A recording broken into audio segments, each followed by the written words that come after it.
Hello friends, ધમુસ kitchen and blog પર તમારું સ્વાગત છે. મિત્રો, આજે બનાવીશું સેવની એકદમ નવી અને યુનિક રેસિપી.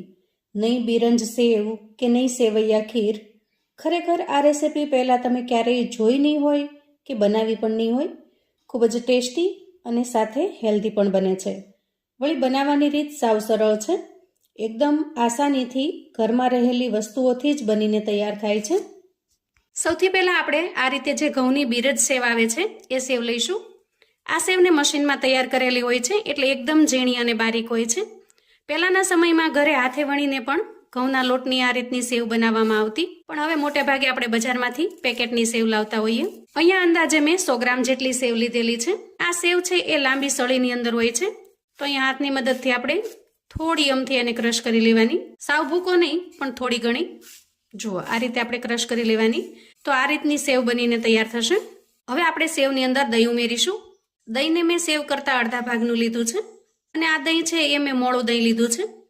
તમારી પાસે જો થોડું ઘણું ખાટું દહીં હોય તો તમારે આનાથી અડધું લેવાનું, કેમ કે રેસીપીની અંદર વધારે પડતી ખટાશ તમને પણ પસંદ નહીં આવે. હવે 1 કપની અંદર થોડું પાણી લઈ અને આપણે 1 કપ જેટલું પાણી પણ ઉમેરી દઈએ અને સેવની અંદર દહીંને મિક્સ કરી દઈએ. અહીંયા તમને બેટરની અંદર થોડું પાણી વધારે લાગશે, પણ થોડી વાર માટે રેસ્ટ થશે એટલે સેવ બધું જ પાણી પી જાય છે.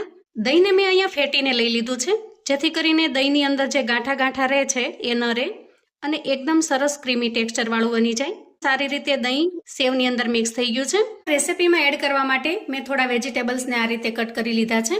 થોડી કોબીને ઝીણી સમારી લીધી છે. કેપ્સિકમના એક નાના ટુકડાને પણ આ રીતે કટ કરી લીધું છે. ડુંગળીને બહુ નાની પણ નહીં અને સાવ મોટી નહીં એ રીતે સમારી લીધી છે. થોડી કોથમીરને ઝીણી સમારી છે અને ગાજરના એક નાના ટુકડાને મેં ઝીણી ખમણીથી ક્રશ કરી લીધું છે. તો સૌથી પહેલા કોબી ઉમેરી દઈએ અને ત્યાર પછી કેપ્સિકમ, ડુંગળીને ઉમેરી દઈએ અને ગાજરને પણ ઉમેરી દઈએ અને સાથે સાથે ઝીણી સમારેલી કોથમીર પણ ઉમેરી દેશું. અહીંયા તમે કોઈ પણ વેજીટેબલ્સનો ઉપયોગ કરી શકો છો, તમારી પાસે જે ઘરમાં અવેલેબલ હોય. હવે આપણે સ્વાદ પ્રમાણે મીઠું ઉમેરી દઈએ, થોડો જીરા પાવડર અને થોડું લાલ મરચું પાવડર. તમારે જેટલું સ્પાઇસી બનાવવું હોય એ પ્રમાણમાં તમારે લાલ મરચું ઉમેરવાનું. હવે આપણે બધા જ મસાલાને સારી રીતે મિક્સ કરી લઈશું.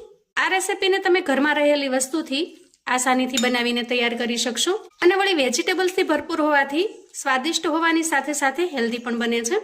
અહીંયા બધા જ મસાલાને આપણે ખૂબ સરસ રીતે મિક્સ કરી લીધા છે અને આ મિશ્રણ પણ થોડું ઘાટું બન્યું છે. તો અહીંયા થોડી વાર માટે ઢાંકણ ઢાંકી અને બેટરને રેસ્ટ થવા દઈએ. હવે આપણે અહીંયા ગેસ ઉપર એક તડકા પેન મૂકીશું અને એમાં વઘાર થાય એટલું તેલ લઈશું, અંદાજે 1 નાના ચમચા જેટલું. તેલ થોડું ગરમ થાય એટલે આપણે ચણાની દાળ ઉમેરીશું. અંદાજે 1.5 થી 2 ચમચી જેટલી લીધી છે. અડધી ચમચી જેટલી રાઈ ઉમેરીશું, મીઠા લીમડાના પાન અને અડધી ચમચી જેટલી અડદની દાળ ઉમેરીશું. આ વઘારને આપણે ખૂબ સારી રીતે થવા દેવાનું, સારી રીતે શેકી લેવાનું, જેથી કરીને નાસ્તાની અંદર આ વઘારનો ટેસ્ટ એકદમ મસ્ત લાગશે. અને ત્યાર પછી એ વઘારને આપણે બેટરની અંદર મિક્સ કરી દઈશું અને સારી રીતે મિક્સ કરી લઈશું. અહીંયા આપણે ભરપૂર માત્રામાં વેજીટેબલ્સ ઉમેર્યા છે, વઘાર પણ ઉમેરી દીધો છે અને ઘઉંના લોટની બિરંજ પણ છે, એટલે કે ફૂલ ભાણું થાય એ રીતની હેલ્ધી આપણી ડીશ બનીને તૈયાર થશે. હવે બધું જ સારી રીતે મિક્સ કરી લીધું છે. આપણે આના અંદર ઈનો, સોડા કશું જ ઉમેરવાની જરૂર નથી. એમનેમ જ ખૂબ જ સરસ અને હેલ્ધી એવી રેસિપી બનીને તૈયાર થાય છે. તો હવે આપણે ઇડલી સ્ટેન્ડ લઈએ. ખાસ કરીને ઢોકળિયાની અંદર આ રીતનું સ્ટેન્ડ પણ આવે છે અને સાથે સાથે ડીશ પણ આવે છે.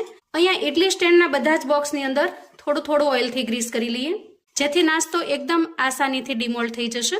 અને ત્યાર પછી તૈયાર કરેલા બેટરને આપણે ચમચી કે ચમચાની મદદથી આ સ્ટેન્ડના જે બોક્સ છે એના અંદર સેટ કરીશું.